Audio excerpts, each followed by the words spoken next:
अमर astrology में आपका स्वागत है दोस्तों। मैं हूं अमर सिंह चौहान। आज मैं चर्चा कर रहा हूं, हाल ही में एक फिल्म प्रदर्शित हुई है छावा, जो छत्रपति महाराज संभाजी के बारे में है। छत्रपति शिवाजी के पुत्र जो संभाजी है, उनका इतिहास में बड़ा नाम था और एक फिल्म आई अभी छावा, वो भी बहुत प्रसिद्ध हुई है, बहुत चल रही है। तो गत दिनों मेरे कुछ मित्रों ने कहा कि आप ऐसा कीजिए कि संभाजी के जीवन में जो हमने फिल्म देखी है, हमें उतना ही ज्ञान है, लेकिन आप इतिहासकार भी हैं और ज्योतिष भी हैं, तो ज्योतिष के माध्यम से यानी संभाजी की जन्म कुंडली के माध्यम से हमें बताइए कि वो जो उनके राज मिला, ये मिला और उन्होंने युद्ध लड़े, सब के सब जीते युद्ध, और छत्रपति शिवाजी के थे महान पिता के महान पुत्र थे। अंत में औरंगजेब 20-22 साल तक औरंगाबाद में रहा और वहाँ पे एक ही काम था उसका कि जो है मराठों के साम्राज्य को ध्वस्त करना। और उसके बाद में संभाजी को बड़ी पीड़ादायक मृत्यु औरंगजेब के द्वारा दी गई। ये सब चीज़ें फिल्मों में भी है, इतिहास में भी है, हम सब जानते हैं। आज हम संभाजी की जन्म कुंडली के माध्यम से ये समझना चाहेंगे उनके जीवन के बारे में। तो सर्वप्रथम मैं बता दूं आपको, मैंने कुंडली का चित्र भी साथ में लगा रखा है, तो उसको भी आप देखते रहें। संभाजी का जन्म 14 मई 1657 में हुआ। 14 मई 1657 में हुआ। सुबह 10:57 पे उनका जन्म हुआ दोस्तों, सवेरे का जन्म है। और उनकी कुंडली में, जैसे कि कुंडली में दिखा रहे हैं, कर्क लगन की कुंडली है, जहाँ पे 4 नंबर लिखा हुआ है, ये इनका लगन है। और पहला घर जो है जहाँ 4 लिखा है वो खाली है। 5वां घर जो है वो भी खाली, मतलब जहाँ 5 लिखा हुआ है दूसरा घर खाली है। तीसरे घर में शनि बैठा है। चौथे और 5वां घर खाली है। छठे घर में जहाँ 9 लिखा हुआ वहाँ राहु है। 10वां घर या जहाँ 7 भाव है, जहाँ 10 लिखा हुआ है। 11वां जहाँ पे 8वां घर है, जहाँ पे 11 लिखा हुआ है वहाँ पे मंगल है। 9वां घर जहाँ पे 12 लिखा हुआ वो खाली है। 10वां घर जहाँ पे 1 लिखा हुआ है वो बुध है। और 11वां घर जहाँ पे 2 लिखा हुआ है वहाँ पे सूर्य, गुरु और चंद्रमा बैठे हैं। 12वां घर जहाँ पे 3 संख्या लिखी हुई है, ये 12वां घर है, यहाँ पे शुक्र और केतु बैठे हैं। आप कुंडली में भी देख सकते हैं। देखिए, जब भी कुंडली देखना आरंभ करते हैं तो लगन और लग्नेश को देखते हैं। लगन और लग्नेश मजबूत है, क्योंकि हमने कुंडली में पहले भी बताया है कि लग्नेश कुंडली का राजा होता है, बाकी ग्रह बाराती होते हैं। तो छत्रपति संभाजी की कुंडली में लगन में 4 नंबर लिखा हुआ, यानी कर्क राशि लिखी हुई। कर्क राशि का स्वामी चंद्रमा होता है, जो उच्च स्थान में जाकर के अपने सूर्य और गुरु के साथ बैठा है। सूर्य, गुरु और चंद्रमा जहाँ पे 2 लिखा हुआ, ये 11वां भाव है। यहाँ पे सूर्य का बैठना ज्योतिष में बहुत बड़ा माना जाता है। यहाँ पे गुरु और चंद्रमा बैठना भी बहुत बड़ा माना जाता है। क्या राजयोग बन रहे हैं उसकी चर्चा हम बाद में करेंगे।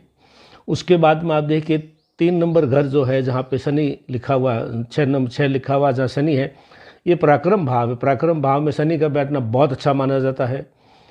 छठे घर में जहाँ पे 9 संख्या लिखी हुई, छठा घर राहु बैठना बहुत बड़ा माना जाता है। 8वें घर में मंगल बैठा है, जहाँ पे 11 संख्या, यहाँ बहुत अच्छा माना जाता है। बुध 10वें घर में बहुत अच्छा माना जाता है। और शुक्र और केतु जो है 12वें घर में बहुत अच्छे माने जाते हैं। अब हम देखते हैं कि क्या क्या राजयोग बने हुए। लग्नेश जाकर के सूर्य के साथ बैठना, यानी राजगद्दी प्राप्त करना। सूर्य 11वें भाव में बहुत ज़बरदस्त फल देता है, पद प्रतिष्ठा देता है, बहुत ऊंचे पद पर ले जाकर बिठाता है। तो जैसे कि शिवाजी के पुत्र थे, खुद भी छत्रपति बने, तो ये अपना आप इनको पद मिल गया। और देखिए दोस्तों, सूर्य के साथ में ही यहाँ पे गुरु और चंद्रमा साथ में बैठा है। गज केसरी राजयोग, जिसकी अक्सर मैं चर्चा करता हूँ, ज्योतिष में इससे बड़ा कोई राजयोग नहीं है, ये गुरु और चंद्रमा से बनता है। तो सूर्य के साथ में चंद्रमा बैठना, बड़ा पद मिलना, गुरु और चंद्रमा साथ में होना, यानी गजकेसरी राजयोग बनना। गुरु और सूर्य से भी राजयोग बनता है, जो गुरु आदित्य योग बनता है, ये भी बहुत बड़ा राजयोग है। तो लग्नेश जाकर के 11वें घर में बैठ कर के 3 राजयोग बना रहा है। सूर्य और चंद्रमा से जो है प्रतिष्ठा मिल रही है, गुरु और चंद्रमा से गज केसरी योग बना है, गुरु और सूर्य से गुरु आदित्य योग बना है। ये बहुत बड़ा राजयोग हो गया। कहने का मतलब सूर्य राजा है, गुरु मंत्री है और चंद्रमा जो है पब्लिक है। तो तीनों का सपोर्ट आज भी है, पहले भी छत्रपति संभाजी को मिला था। अब हम देखते हैं कि इनके जीवन में जो घटनाएं हुई उसमें देखिए आप, सबसे पहले तो पराक्रमी थे जिन्होंने औरंगजेब से इतना लंबा संघर्ष किया। पराक्रम के लिए हम अक्सर जो है तीसरा, छठा और 11वां घर देखते हैं। तो तीसरे घर में देखो शनि बैठा है, जहाँ पे 6 नंबर लिखा हुआ है। शनि का तीसरे घर में बैठना पराक्रम की पराकाष्ठा देता है। यहाँ पे छठा घर जहाँ पे 9 नंबर लिखा राहु बैठा है, राहु शत्रुओं का नाश करता है, शत्रु हंता बनाता है, शत्रुओं का नष्ट कर देता है। और 11वां घर है जहाँ पे गुरु और सूर्य बैठे हैं, तो यहाँ पे भी शत्रुओं को जीत करके राज्य प्राप्त करवाता है। जैसे कि मालूम है 100 से ऊपर युद्ध लड़े, सब के सब जीते उन्होंने, तो ये एक बहुत बड़ी बात है दोस्तों। अब हम लेते हैं जो फिल्म में बताया गया है, इतिहास में भी है, ये सब चीज़ें लेते हैं।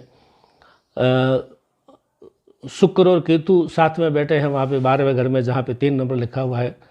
तो शुक्र और केतु जो है विदेश में सफलता देता है। और आप देखिए मराठा जो लोग थे ये मूलतः महाराष्ट्र के थे जिन्होंने, लेकिन इन्होंने पूरे लगभग उत्तरी भारत को एक दफ़े पूरा ही अपना जो है छत्र स्थापित कर लिया था। तो विदेश में भी यानी प्रदेश विदेश में भी इन्होंने अच्छा नाम कमाया था। बुध जो है 10वें घर में बैठा है, यहाँ पे भी ये देखा जाता है कि अपने बुद्धि से अपने एक सर्वोच्च स्थान प्राप्त करना, ये चीज़ देखी गई है दोस्तों। तो लग्नेश, गुरु, सूर्य, चंद्रमा को हमने देख लिया। अब हम देखते हैं कि इतने शक्तिशाली होते हुए भी एक तो पीड़ादायक इनको मृत्यु हुई दोस्तों। उसका 2 कारण है। सूर्य और चंद्रमा जब साथ में होता है तो अमावस्या दोष बनता है। अमावस्या दोष में आदमी को उभरने में बहुत ज़्यादा टाइम लगता है और शुरू में पीड़ा देता है। 10वें घर का मालिक जो है, 10वें घर में देखिए 1 नंबर राशि, इसका मालिक मंगल जो है 8वें घर में बैठा है जहाँ पे 11 लिखा हुआ है और ये शनि का घर है। तो 10वां घर पिता का होता है और पिता के घर का स्वामी जो है 8वें घर में जाकर बैठा है। यानी छत्रपति शिवाजी से शुरू में मनमुटाव भी रहा था संभाजी का, और ये इन्होंने जाके मुगलों की नौकरी भी कर ली थी एक बार। ये मैं शुभ योग गिनवा रहा हूँ, शुभ गिनवा चुका हूँ पहले। तो ये एक इनके शुरू में पिता से मतभेद रहे और अंत में भी आप देखिए इनके रिश्तेदारों ने ही इनको धोखा दे करके, इनका पता बता करके औरंगजेब को बताया कि आज यहाँ जा रहे हैं, और इनको उनके मित्रों और रिश्तेदारों के द्वारा ही बताए जाने पर इनको गिरफ्तार किया गया। औरंगजेब ने इनको पकड़ा।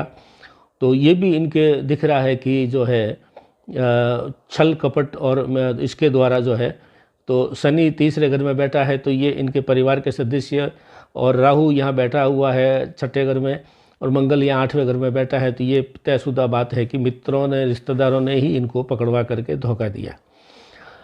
और मंगल शनि के घर में बैठा, जहाँ मंगल बैठा है दोस्तों ये आयु का भाव है।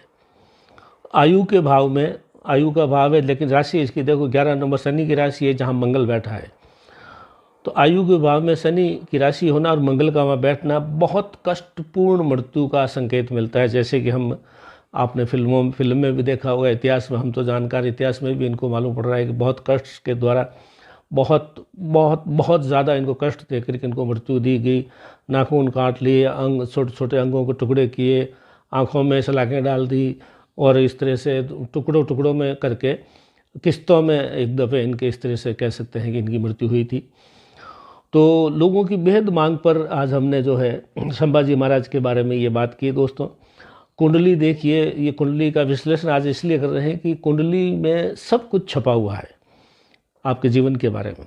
तो संभाजी के जीवन के बारे में जो जो हुआ है वो सब इस कुंडली में परिलक्षित हो रहा है। आप भी देखिए, कुंडली का मैंने चित्र साथ में दिया है, देखते जाइए, समझते जाइए। तो आज संभाजी छत्रपति शिवाजी के शौर्य को नमन करते हुए हम ये जो है आज का वीडियो समाप्त